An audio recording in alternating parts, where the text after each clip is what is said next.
حضرت اقدس حضرت مولانا طارق جمیل صاحب کے بیٹے عاصم جمیل کی ڈیتھ ہوئی اور ایک بڑی سب کو فکر لاحق ہو گئی کہ یہ کیسے ہو گیا، کیا ہو گیا۔ جو حضرت کا جو بیٹا ہے یہ بچپن سے ہی کسی دماغی بیماری میں مبتلا تھا اور علاج بھی ہو رہا تھا۔ حضرت جو ذمہ داریاں ایک باپ کی ہوتی ہیں وہ اس میں بے بس ہوتا ہے۔ سب سے پہلے تو ہم دعا کرتے ہیں اللہ تعالیٰ اس کی مغفرت فرمائے اور حضرت اقدس حضرت مولانا طارق جمیل صاحب اور ان کے تمام لواحقین، بیٹے کی والدہ جو تھی ان کو بھی اور بھائیوں کو اللہ صبر جمیل کی توفیق عطا فرمائے۔ یہاں بہت سے لوگ یہ سوال اٹھا رہے ہیں کہ اتنا دیندار گھرانہ اور بیٹے نے خودکشی کر لی۔ ہر خودکشی ڈپریشن میں ہی ہوتی ہے، ٹینشن میں ہی ہوتی ہے، خوشی میں تو کوئی بھی خودکشی نہیں کرتا۔ یعقوب علیہ السلام کو ہم دیکھ لیں نا کہ ساری زندگی بیٹے کے غم میں روتے رہے مگر خودکشی کی طرف نہیں گئے۔ عمل کو خودکشی قرار دینا یہ کسی بھی طرح سے یہ بات درست نہیں ہے اور یہ ایک الزام ہے، اور اس الزام کا جواب آپ کو قیامت کے دن دینا پڑے گا۔ انسان پر کچھ کیفیات ایسی آ جاتی ہے کہ جس میں وہ اپنے قول و عمل کا ذمہ دار نہیں ہوتا اور اس کے قول و عمل پہ اس کو نہ گناہ ملتا ہے، نہ اس کو دنیا میں سزا ملے گی، نہ آخرت میں سزا ملے گی۔ یہ وہ جب ہے جب انسان کی دماغی صلاحیت کام کرنا چھوڑ دے۔ طلاق آپ کو معلوم ہے کتنا حساس معاملہ ہے، شدید غصہ میں بھی اگر انسان ہو تو طلاق واقع ہو جاتی ہے۔ ثلاث جدہن جد وہزلہن جد، اس حدیث کی روشنی میں۔ بسم اللہ الرحمن الرحیم، نحمدہ ونصلی علی رسولہ الکریم۔ گزشتہ رات ایک بہت ہی افسوسناک واقعہ پیش آیا۔ حضرت اقدس حضرت مولانا طارق جمیل صاحب کے بیٹے عاصم جمیل کی ڈیتھ ہوئی اور ایک بڑی سب کو فکر لاحق ہو گئی کہ یہ کیسے ہو گیا، کیا ہو گیا۔ اب ان کے بیٹے کا مولانا یوسف جمیل صاحب کا بیان سامنے آیا ہے کہ اس نے خود کو گولی مار کے ہلاک کیا اور ڈپریشن کا وہ پیشنٹ تھا۔ سب سے پہلے تو ہم دعا کرتے ہیں اللہ تعالیٰ اس کی مغفرت فرمائے اور حضرت اقدس حضرت مولانا طارق جمیل صاحب اور ان کے تمام لواحقین، بیٹے کی والدہ جو تھی ان کو بھی اور بھائیوں کو اللہ صبر جمیل کی توفیق عطا فرمائے اور اس بیٹے کو اس جہاں کی بھلائیاں نصیب کرے اللہ تعالیٰ، اس کے صغائر کبائر خطاؤں کو اللہ معاف کرے۔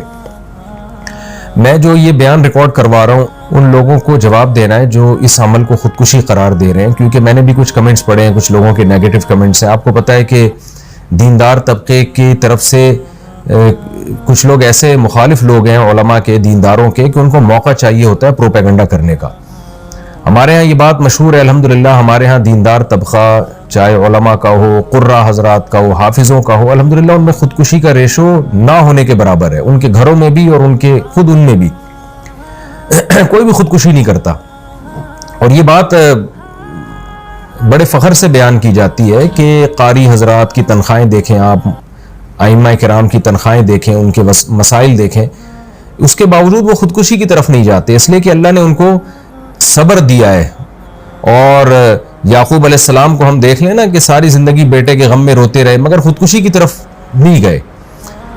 تو یہاں بہت سے لوگ یہ سوال اٹھا رہے ہیں کہ اتنا دیندار گھرانہ اور بیٹے نے خودکشی کر لی۔ اس کا جواب مولانا یوسف جمیل صاحب کی طرف سے الحمدللہ آ چکا ہے کہ وہ بڑی ڈپریشن کا پیشنٹ تھا، وہ اس کو الیکٹرک کے جھٹکے دیے جاتے تھے، میڈیسن کھاتا تھا وہ، اور ڈاکٹروں نے یہ بھی ہدایات کی ہوئی تھی کہ اس کے پاس کوئی نہ کوئی رہنا چاہیے، کچھ بھی کر سکتا ہے۔ تو یہ جواب میں سمجھتا ہوں کافی ہے ان لوگوں کا منہ بند کرنے کے لیے جو اس عمل کو خودکشی قرار دے رہے ہیں۔ لیکن آپ کو پتہ ہے جو فتنہ پرست لوگ ہوتے ہیں ان کو باتیں کرنی ہے۔ بعض لوگ یہ بھی تبصرہ کر رہے ہیں کہ ہر خودکشی ڈپریشن میں ہی ہوتی ہے، ٹینشن میں ہی ہوتی ہے، خوشی میں تو کوئی بھی خودکشی نہیں کرتا۔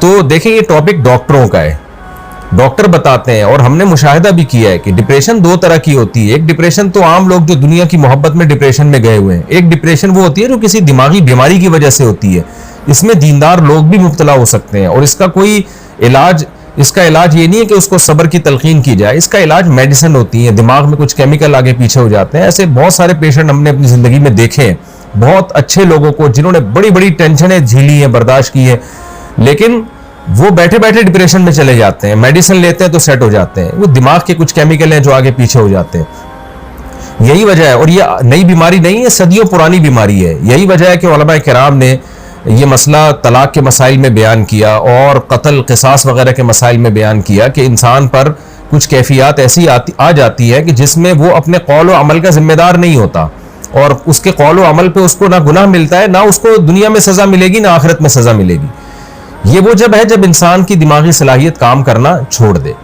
طلاق آپ کو معلوم ہے کتنا حساس معاملہ ہے، شدید غصہ میں بھی اگر انسان ہو تو طلاق واقع ہو جاتی ہے۔